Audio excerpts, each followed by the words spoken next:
வணக்கம். உங்களை வேதியியல் தமிழிற்கு வரவேற்கிறேன். இந்த கெமிஸ்ட்ரி 24x7 நெடுந்தொடர்ல நம்ம முந்தைய போட்டித் தேர்வு வினாக்களை ஒவ்வொன்றா பார்த்துக்கிட்டே வர்றோம். அந்த வகையில நம்ம இன்னைக்கு ஒரு கேள்வியை பற்றி பார்க்க போகிறோம். அதற்கு முன்னதாக நம்ம சேனலுக்கு யாரும் சப்ஸ்கிரைப் பண்ணாம இருந்தீங்கன்னா சப்ஸ்கிரைப் பண்ணுங்க. வாங்க இன்னைக்கு என்ன கேள்வின்னு சொல்லி பார்க்கலாம். இந்த கேள்வி கேட் 2019ஆம் ஆண்டு கேட்கப்பட்ட கேள்வி. இந்த கேள்வியின்படி இந்த சப்ஸ்ட்ரேட் ட்ரைபியூட்டைல் டின்ஹைட்ரைட் மற்றும் ஏஐபிஎன் முன்னிலையில் வினைபுரியும் பொழுது நமக்கு ஒரு ப்ராடக்ட் கொடுக்குது. இங்க 4 விடைகள் கொடுத்துருக்காங்க. வாங்க எது சரியான விடைன்னு சொல்லி நம்ம சேர்ந்து கண்டுபிடிக்கலாம். ஸோ நம்ம கேள்விக்கு போகிறதுக்கு முன்னாடி நம்ம சேனலில் ஏற்கனவே ட்ரைபியூட்டைல் டின்ஹைட்ரைட் ரியேஜென்ட்டோட ப்ரிப்பரேஷன் ப்ராப்பர்ட்டிஸ் மற்றும் அப்ளிகேஷன்ஸை 3 பகுதிகளாக நம்ம பார்த்துருக்கோம். யாரும் பார்க்கல அப்படின்னா டிஸ்கிரிப்ஷனில் லிங்க் இருக்குது பாருங்கள். சரி, நம்ம கேள்விக்கு வருவோம்.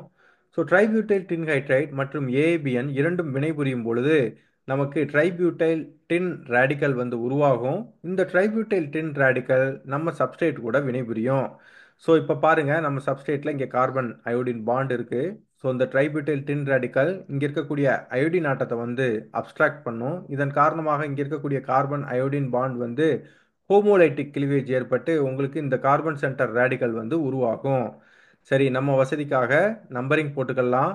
ஸோ இதை நம்ம திருப்பி ரீட்ரா பண்ணிக்கலாம் நம்ம வசதிக்காக. இப்போ நம்பரிங் போட்டாச்சு. இப்போ பார்த்தீங்க அப்படின்னா இங்கே இருக்கக்கூடிய கார்பன் சென்டர் ரேடிக்கல் இங்கே இருக்கக்கூடிய கார்பனைல் கார்பனை தாக்கும்.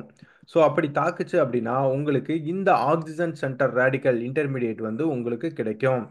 ஸோ இப்போ பார்த்தீங்க அப்படின்னா இங்கே இருக்கக்கூடிய பாண்ட் ரொம்ப வீக்காக இருக்கும். அப்போ அதன் காரணமாக என்ன நடக்கும் பார்த்தீங்க அப்படின்னா இங்கே இருக்கக்கூடிய எலக்ட்ரான் இங்கே உள்ளே வரும். அதே வேளையில் இந்த இருக்கக்கூடிய கார்பன் கார்பன் பாண்ட் ஹோமோலிட்டிக் கிளிவேஜ் ஏற்பட்டு உங்களுக்கு இந்த கார்பன் சென்டர் ரேடிக்கல் உருவாகும். இந்த கார்பன் சென்டர் ரேடிக்கல் உடனடியாக ட்ரைபியூட்டைல் டின் ஹைட்ரைட்லேருந்து புரோட்டானை அப்ஸ்ட்ராக்ட் பண்ணும். அப்படி அப்ஸ்ட்ராக்ட் பண்ணும் பொழுது உங்களுக்கு இந்த ரிங் எக்ஸ்பேன்ஷன் ஆன ப்ராடக்ட் உங்களுக்கு கிடைக்கும். இந்த ஹோல் சீக்வன்ஸ் ஆஃப் ரியாக்ஷன் என்னன்னு பார்த்தீங்க அப்படின்னா டவுட் பேக்வித் ரிங் எக்ஸ்பென்ஷன் ரியாக்ஷன். சரி, வாங்க கேள்விக்குள்ள போகலாம்.